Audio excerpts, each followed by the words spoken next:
a empezar, si puedes abrir tu Biblia en Juan capítulo 3, versículo 16. Y quiero comenzar con esta cita.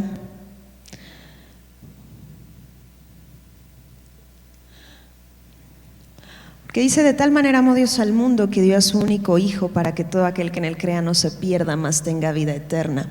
Y me llamó mucho la atención la palabra profética que se dio, porque realmente la gracia, y hoy vamos a tocar un poquito de esto, es el amor de Dios manifiesto para la humanidad. Realmente la gracia sabemos que es la misma persona de Jesús. Pero algo que en los últimos meses había estado hablando Dios a nuestro corazón es la importancia de moverte en este amor. Si tú y yo como hijos de Dios provocamos una revolución de amor en la tierra, realmente estaremos manifestando el amor de Dios en esta sociedad. Las personas están hambrientas de conocer quién es Dios, y Dios es amor, Dios es gracia. ¿Cuántos creen esto? Entonces, algo como dato que te quiero dar es que existen alrededor de más de 4,000 religiones en el mundo. Realmente, si la religión fuera la respuesta, no habría tantas. Pero eso nos muestra que la religión no es la respuesta. De hecho, Dios nunca nos ha llamado a ti y a mí a practicar una religión, sino que nos ha llamado a tener una comunión con Él. Fuiste incluido en su familia, fuiste incluido en su sueño, y realmente tú y yo formamos parte de algo más grande que nosotros mismos.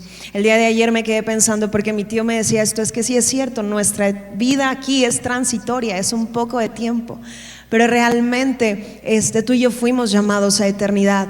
Pero es muy importante lo que estamos haciendo hoy aquí, y quiero que vayamos a una escritura. En Romanos capítulo 2, por favor, versículo 1.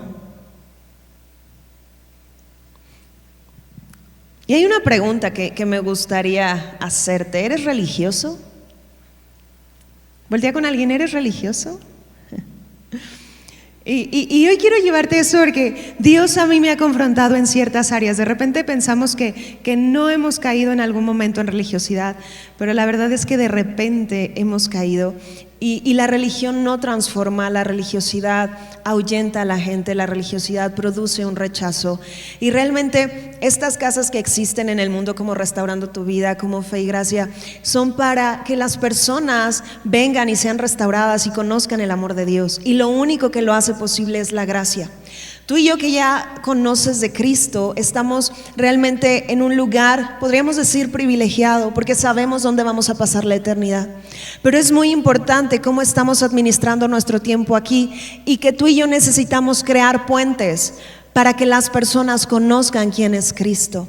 Y lo único que realmente podemos presentarles es el evangelio de gracia. No hay otro evangelio. El evangelio de gracia es el evangelio de Cristo. Es este evangelio que contiene buenas nuevas, que tiene la capacidad de transformar la vida de las personas. Porque la gracia todo el tiempo te está equipando para vencer. ¿Cuántos creen esto? Entonces, la gracia es suficiente. ¿Puedes decir esto conmigo? La gracia es suficiente. Entonces, a mayor gracia que tú recibes, más estás equipado para vencer. No dice así Romanos, dice que la gracia nos equipa literalmente para vencer sobre el pecado. Estoy parafraseando la cita de Romanos. Pero fíjate algo que quiero leer aquí. Dice en Romanos 2:1, dice: por tanto, no tienes excusa tú, quien quiera que seas, cuando juzgas a los demás, pues al juzgar a otros te condenas a ti mismo, ya que practicas las mismas cosas. ¿Puedes decir esto conmigo? Ouch. Okay. Realmente Dios no nos llamó a juzgar. Tú eres un instrumento de su amor. Esto fue lo que Dios nos llamó a hacer. Fíjate lo que dice en Marcos capítulo 12, versículo 31. Dice: y el segundo es: ama a tu prójimo como a ti mismo. No hay otro mandamiento más importante que estos. En la medida en la que tú recibes de la fuente que es Dios, tú te llenas de este amor, eres impregnado, y entonces tú puedes amar a los demás. Pero es importante que primeramente tú lo recibas. Cuando juzgamos a otros indirectamente, no te estás amando a ti mismo. Hay carencia de algo. Tal vez no estás concluyendo algo correctamente de ti mismo. Es por eso que Dios nos está diciendo: ama a tu prójimo como a ti mismo. Si tú te amas a ti, tú puedes amar a los demás. Y Dios nos llamó a amar, no a juzgar. Realmente cuando las personas llegan a las plantas de Cristo, y aun si habláramos de una persona que tiene 20 años en conocer la palabra, nuestra labor jamás es juzgar, sino que nuestra labor es amar. Porque si tú puedes ver como Dios ve, entonces tú siempre vas a ver a las personas desde el punto de vista eterno. Por ejemplo, ayer estábamos compartiendo aquí del apóstol Juan, y este es un modelo de apóstol que nos muestra a alguien que si tú tienes el corazón de Dios, tú puedes ver como Dios ve. Por eso Dios le reveló Apocalipsis, porque comenzó a concluir que este era el corazón con el que él caminaba. Ahora, si tú escudriñas la vida de Juan, Juan no era todo amor al principio. ¿Sabes un día qué quiso hacer este Juan, que se conoce como el discípulo amado? Él un día le dijo a Jesús: ¿por qué no haces que fuego caiga del cielo? Entonces quería que una ciudad entera se consumiera, pero era el discípulo amado. Entonces él, como todos, tuvo que crecer en el amor. Dile al que tienes a un lado, dile: hoy es un buen día para crecer en el amor. Y me encanta porque el amor de Dios es algo tan alto. Pablo lo quiso describir en dimensiones tan alto, tan largo, tan profundo, que cada día Dios te lleva a un nuevo entendimiento en su amor. Entonces, cada vez que tú y yo crecemos en el amor, estamos literalmente caminando como el palpitar de Dios se mueve o es activado. Dios quiere que tú puedas sentir lo que Él siente por las personas. Por ejemplo, si tú ahorita tienes algo contra alguien o estás enojado con alguien, tú dile ahorita al Espíritu Santo: hazme sentir lo que tú sientes por esta persona. E inmediatamente va a cambiar mucho, porque tú vas a poder ser movido a perdonar. Y después de que tú puedas sentir, comienza a decir esto: Señor, así como tú me has perdonado, yo perdono a esta persona, en el nombre de Jesús. ¿Sabes por qué es tan importante que caminemos sin amargura, sin resentimientos en nuestro corazón? Porque cada vez que tú y yo retenemos algo contra alguien, la única relación que se afecta, o en otras palabras, dejas de ser sensible al corazón de Dios. Por eso realmente tú necesitas ver el perdón, el practicar el perdón, como una orden de parte de Dios. Porque es importante que tu corazón se mantenga saludable. Lo que es saludable siempre va a crecer, siempre va a crecer. Por eso dice la Escritura: antes de venir y entregar tu ofrenda, ve y ponte en paz con aquel con el que estás enojado. ¿Vamos bien hasta aquí? Entonces, realmente Dios nos ha llamado a amar. Ahora, acompáñame a Juan capítulo 8, por favor, versículo 3. Y vamos a leer este pasaje. Voy a comenzar leyendo. Dice: entonces los escribas y los fariseos le trajeron una mujer sorprendida en adulterio, y poniéndola en medio le dijeron: Maestro, esta mujer ha sido sorprendida en el acto mismo de adulterio, y en la ley nos mandó Moisés apedrear a tales mujeres. Tú pues, ¿qué dices? Mas esto decían tentándole para poder acusarle. Pero Jesús, inclinado hacia el suelo, escribía en tierra con el dedo, y como insistieron en preguntarle, se enderezó y les dijo: el que de ustedes esté sin pecado sea el primero en arrojar la piedra contra ella. E inclinándose de nuevo hacia el suelo, siguió escribiendo en tierra. Pero ellos, al oír esto, acusados por su conciencia, salían uno a uno, comenzando desde los más viejos hasta los postreros, y quedó solo Jesús, y la mujer estaba en medio. Dice: enderezándose Jesús, y no viendo a nadie sino a la mujer, le dijo: mujer, ¿dónde están los que te acusaban? ¿Ninguno te condenó? Ella dijo: ninguno, Señor. Entonces Jesús le dijo: ni yo te condeno, vete y no peques más. Fíjate cómo Jesús nos muestra la gracia en acción. Fíjate cómo la ley siempre o la religiosidad siempre se enfoca en el error. Tú no eres un ministro de la ley, tú eres un ministro del nuevo pacto. ¿Y por qué nos habla que somos ministros competentes del nuevo pacto? Porque la letra mata, pero el Espíritu vivifica. Entonces, cada vez que tú tratas de ministrar ley a las personas, lo único que se hace más fuerte es el pecado. Pero cuando tú ministras gracia, tú llevas a las personas realmente a que puedan disfrutar de una libertad, de esta libertad gloriosa a la cual Dios nos llamó. ¿Lo estás recibiendo? Entonces vemos a Jesús y de repente los religiosos le dijeron: es que la ley nos dice que podemos apedrear a la gente que esté en esta situación. Y entonces vemos cómo Jesús pone el amor por encima de la regla, porque el amor es más alto. Porque Jesús no se trataba de que esa persona se sintiera juzgada o rechazada. Ya sabíamos que ella estaba pasando por situaciones que no estaban haciéndole un bien, pero eso ya también ella lo sabía. Ella lo que necesitaba conocer es que había un futuro disponible que estaba para ella y que Dios creía que ella era capaz de disfrutarlo y de vivirlo. Entonces aquí es lo que hablamos cuando Dios te lleva a ver a las personas como Él las ve, porque el error cualquier persona lo ve, pero lo que Dios ve en la gente, eso solamente lo ven aquellos que tienen en su corazón. A esto tú y yo fuimos llamados. Hace como algunos días Dios me puso a que investigara bien lo que significa tener una visión 2020. Y si tú sabes, es aquel que en el examen de la vista ve hasta la letra más chiquita. Entonces Dios me hablaba que en medio de este tiempo, en medio donde de la sociedad hay confusión, en medio donde hay crisis, en medio donde hay muchas cosas, Dios está levantando una generación que esté viendo correctamente. Aquellos con la capacidad de ver lo que Dios ve en medio del problema. Porque este es el reto. La pregunta es: ¿qué ves? ¿Qué ves cuando de repente tus hijos no están manifestando lo que están llamados? ¿Qué ves cuando en tu equipo de repente de ministerio hay conflicto? ¿Qué estás viendo? ¿Qué ves de tu país? ¿Qué ves de tu esposa? ¿Qué ves de tu esposo? Porque el error cualquiera lo ve, pero tú necesitas decirle: Dios, ¿tú qué ves? ¿Tú qué ves? Y esto parte desde tu propia persona. Porque tú, ¿qué estás viendo de ti mismo? Puedes amar a otros en la medida en la que tú te ames, pero es muchas veces el peor juez eres tú mismo. Y de repente te pones en el espejo y comienzas: ay no, otra arruga y más vieja. Dime en qué parte de la Biblia Dios te llama así. Al contrario, dice que tú te rejuveneces, ¿sí o no?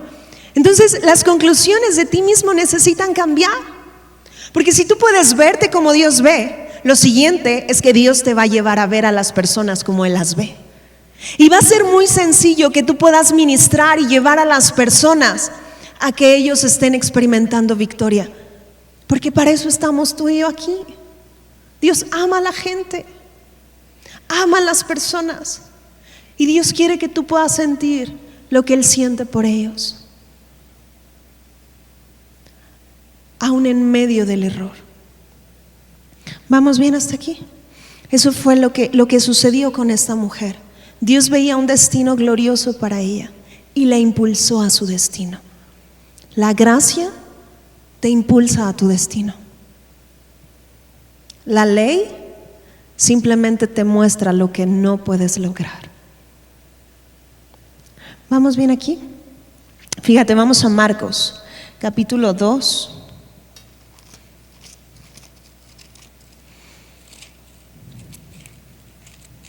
Y vamos a leer en el versículo 16. Fíjate, dice: y los escribas y los fariseos, viéndole comer con los publicanos y con los pecadores, dijeron a los discípulos: ¿qué es esto que él come y bebe con los publicanos y pecadores? Al oír esto, Jesús les dijo: los sanos no tienen necesidad de médicos, sino los enfermos. No he venido a llamar justos, sino ¿a quién? A pecadores. Imagínate, los religiosos no querían que Jesús conviviera con la gente que tenía necesidad de Él. Y ellos sentían que ellos ya estaban chido en todo. Y Jesús les muestra cómo tú siempre tienes que estar pensando en aquellos que no han tenido un encuentro con Cristo.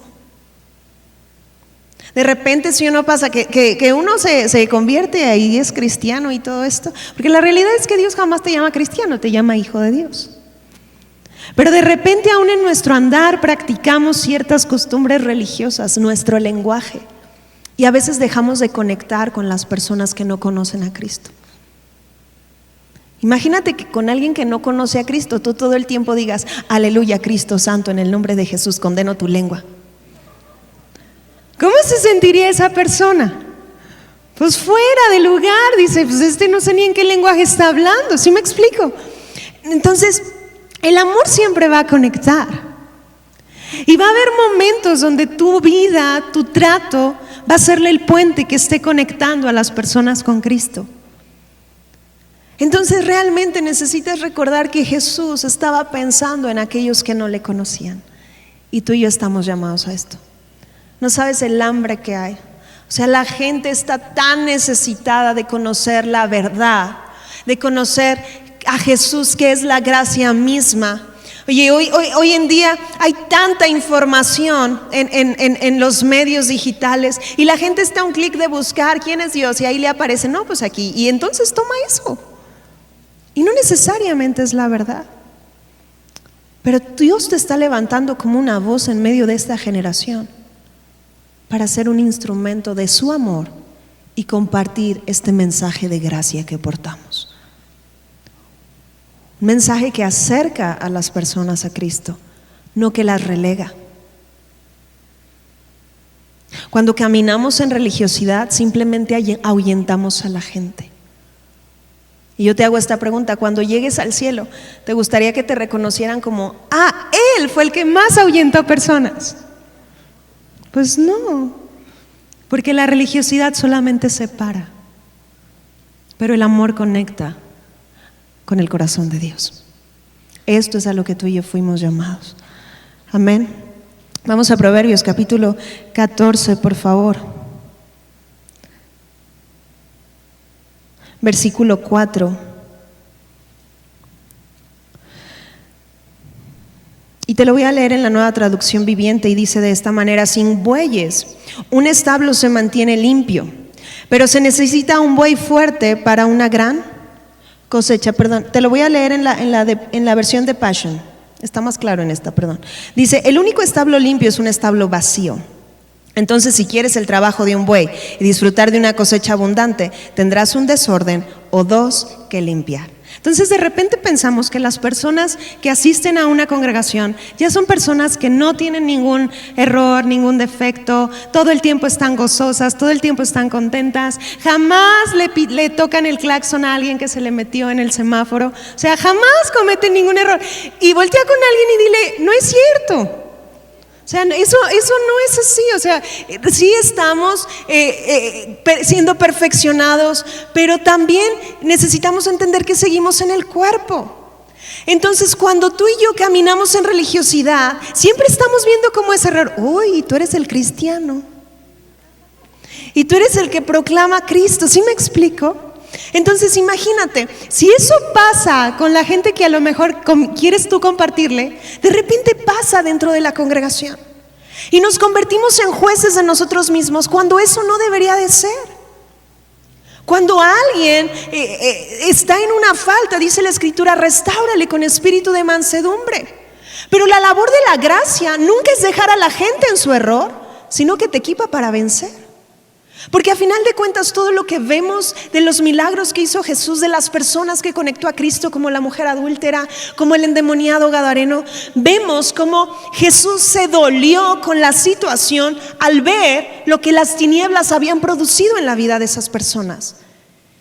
Y entonces Él, siendo la respuesta, les dio la libertad para la cual habían sido llamados. Esto hace la gracia.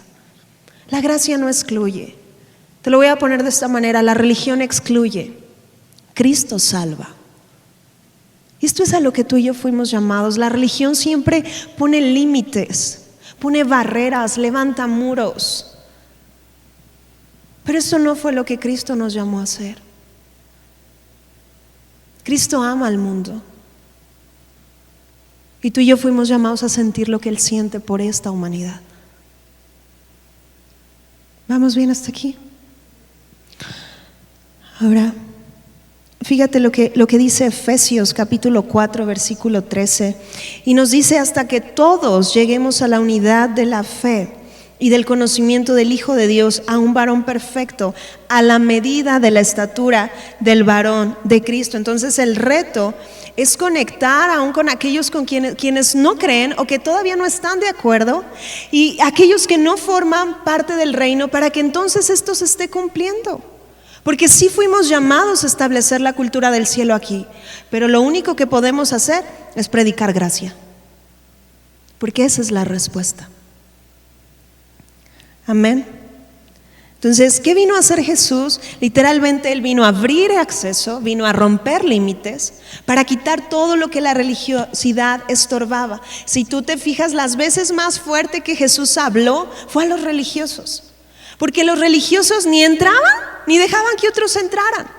Sus estructuras, sus reglas, sus formas, sus costumbres, sus tradiciones impedían que las personas pudieran disfrutar de lo que Dios estaba poniendo disponible en las personas.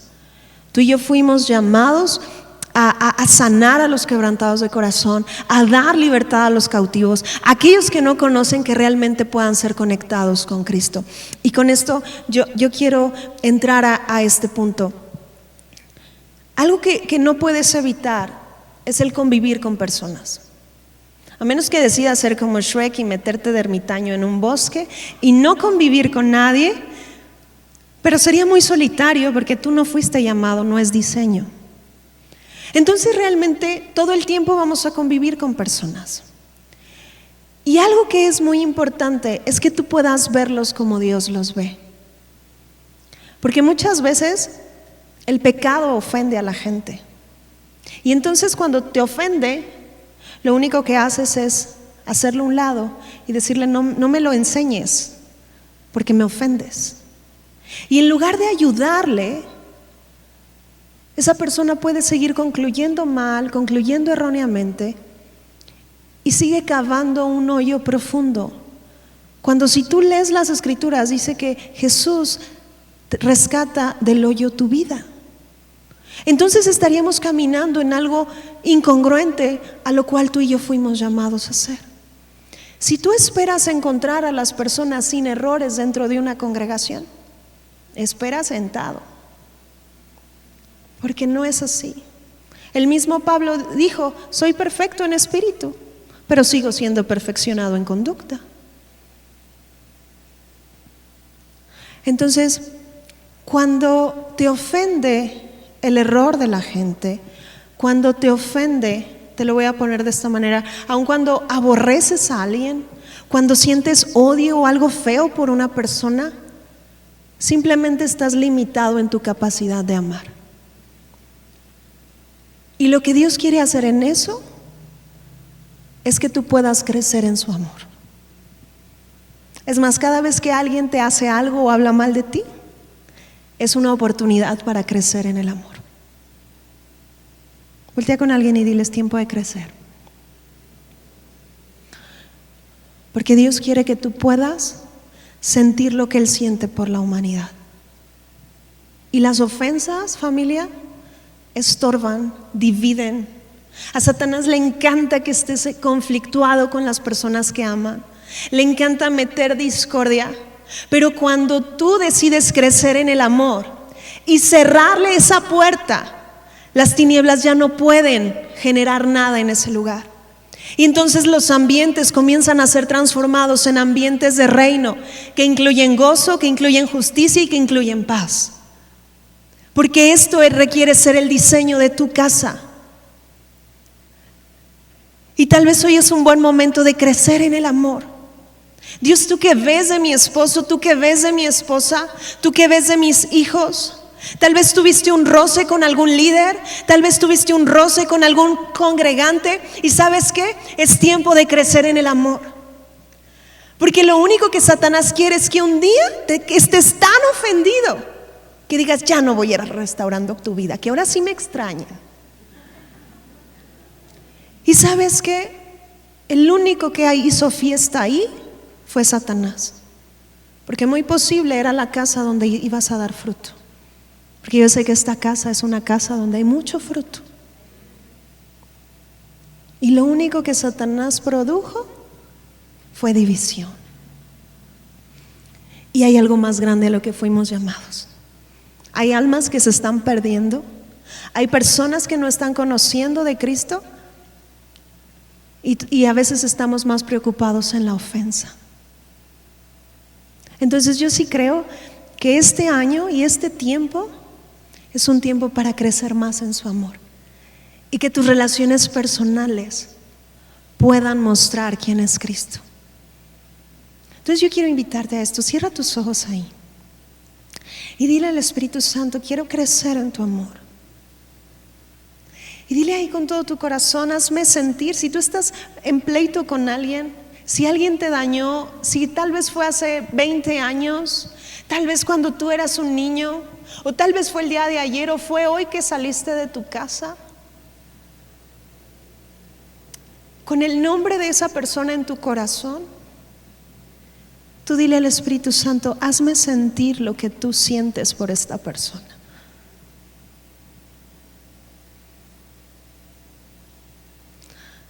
Tal vez, mujer, fue un exnovio que te lastimó.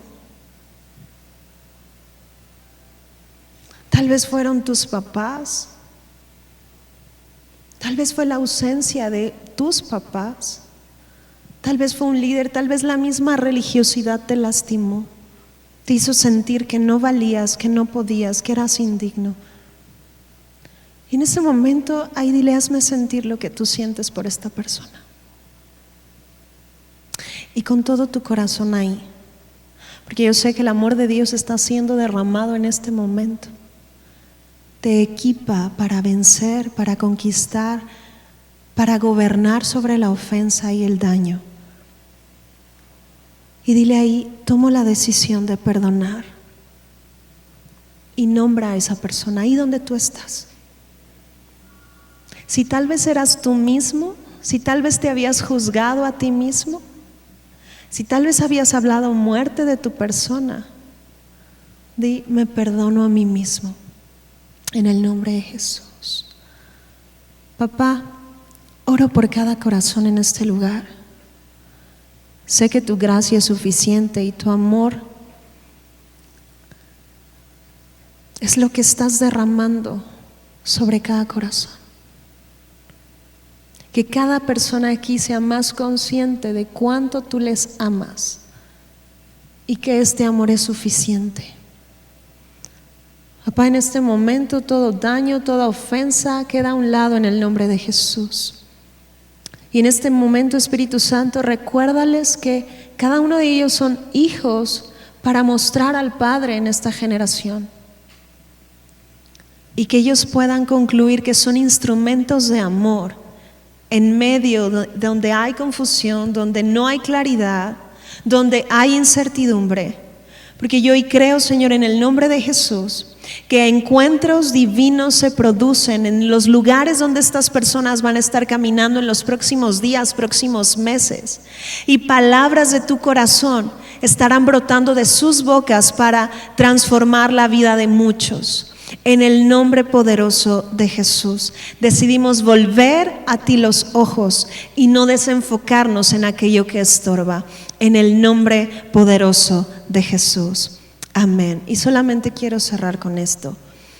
El ver correctamente te permite poder tener los resultados que Dios tiene. Hubo una ocasión donde el rey Josafat, venían muchos enemigos contra él, lo puedes leer en Crónicas. Pero él estaba atemorizado, pero tenía el peso de su nación. Y él se puso a orar. Y lo que él dijo en medio de su oración fue: no sé qué hacer, pero a ti vuelvo mis ojos. Entonces, en medio de este tiempo, no te desenfoques y enfócate en Cristo, porque Él es la fuente de tu salvación. Lo que sucedió aquel día fue que Dios les dio la victoria en un valle que se llamaba el Valle de Beraca, que traducido significa el Valle de la Bendición. Y lo que hizo Dios fue librarlos, pero también sustentarlos. Y yo al final solamente quería decirte esto, porque para ti yo declaro que este año que viene es un año donde su protección está presente y donde su sustento no faltará. Solamente enfócate correctamente. Amén. Te amo, familia, te bendigo. y muchas gracias. Muchas gracias. Okay.